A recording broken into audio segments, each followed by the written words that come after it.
Hi, Mark here. This is part 2 of my list of symptoms that I'm going through, in fact, and some what I went through coming off Valium. Okay. So I was talking about the sleep. You know, if you sleep, you feel like you're falling off a cliff, or you get zapped, like electric zap, or like someone zapped you and you just wake up all spooked out and feeling awful. I try not to sleep. I only do it if I'm really, really knackered, and that's quite often actually, because I don't know what it is about the withdrawals off Valium, but it just wears you out. You just get worn out.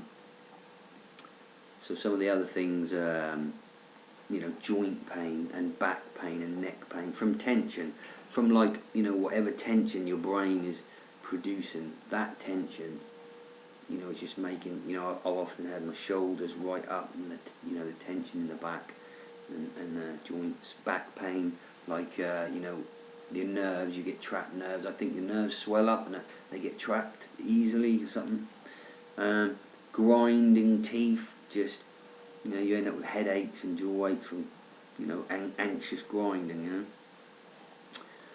As I was pretty relaxed when I started this. As I'm explaining my symptoms, I'm getting more and more kind of feeling a bit. So, anyway, I shall press on.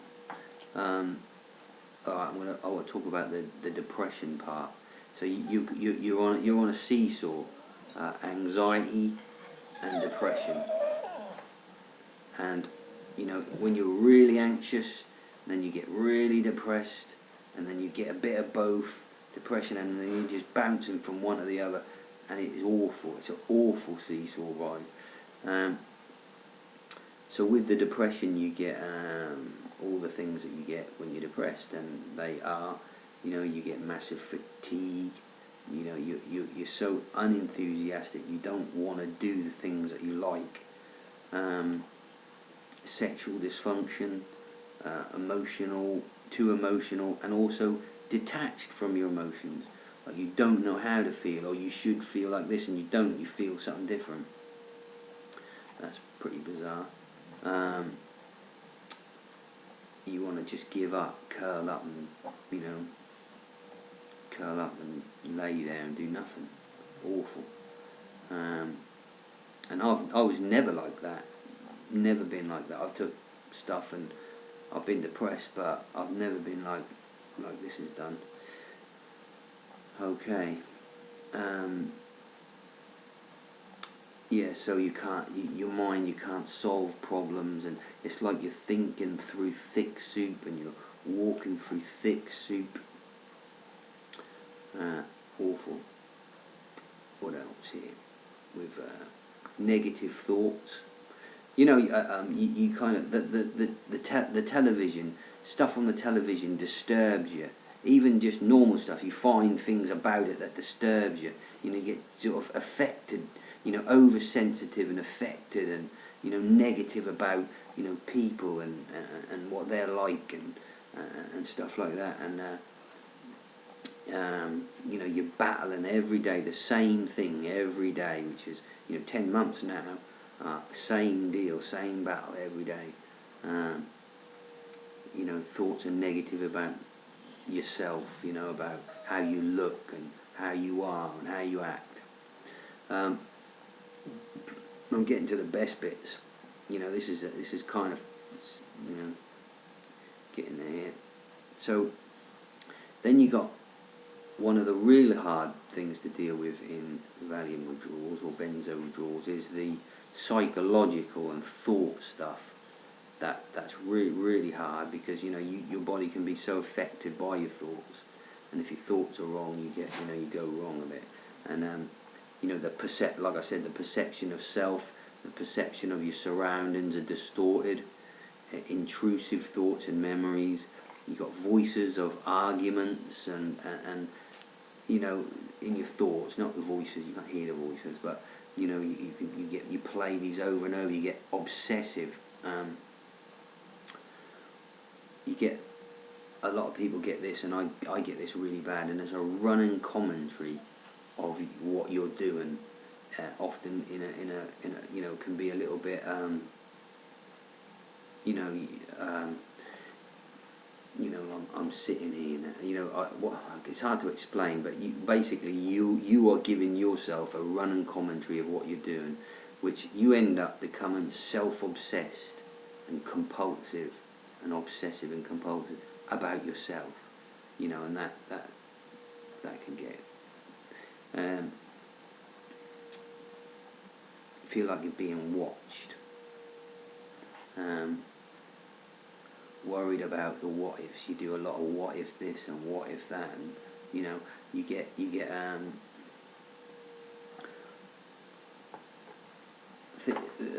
a really funny thing. Not funny. It's funny to think about it, but it's not funny when you're doing it.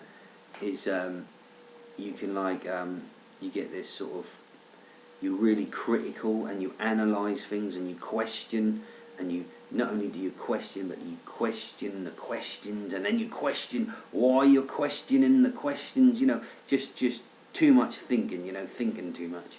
And you isolate yourself, you isolation behaviour, withdraw from family and friends, you become, you know, they become, you don't know what's going on, and you wonder if they're talking about you and what they think of you, and you're a pain, and do you know what I mean? Just like, you know, you see conspiracies, and you know, you feel inferior, frustration and anger and insecurity, and you feel shame, you know, and all these things when you're trying to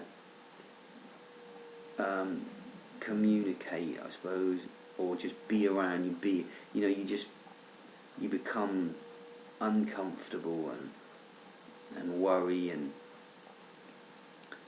you know, when I think back and I'm reading all this stuff, it's painful, you know, it's very painful, and this is all the drug doing this, you know, and I'm told that over time your mind will heal from this drug. So this diazepam that was supposed to help me with my anxiety, help me with to come off medication that I was on, in fact has become the biggest problem that I've got. So what's up with that? Do you know what I mean? So anyway, so if you're going through this stuff, and please, you know, I say it so blasé about these symptoms, but each and every symptom is hard to cope with on its own. And with a list like that, you're going to get 3s and 4s coming at you right at once, and you become overwhelmed, you become confused, you become frightened and defensive and offensive sometimes, but you don't get offensive, you know, but you feel offensive, and you know, and it's too much, you know, it becomes too much for the person, so then you feel bad about yourself for not being able to cope with normal things. But there's nothing normal about any of this, but you know, you get in that mindset and frame of mind. So, you know, if you're going through it, you know what I've been through, and if you're going to go through it, you need to know what you're going to go through, because you need to know that all this stuff isn't you. All this stuff is not me. I've never been like it, and I don't intend to stay like it. God willing, healing body willing, you know. So you've got to know that you got to disassociate yourself from the symptoms around you, and learn to cope the best way we can. One way to cope is to make YouTube videos and, you know, try and get it out there, you know, speak it out, and you need to talk to people, find someone who understands your craziness. I'm lucky I found someone that can listen to my craziness and have a laugh about it, even though it's painful. One thing I will say is when I laugh, I really laugh from the bottom of my belly, and I feel a lot more things than I ever did on Valium, so it's completely worth it, I'm guessing. Anyway, and that'll do. Any questions, just shoot me an email or whatever.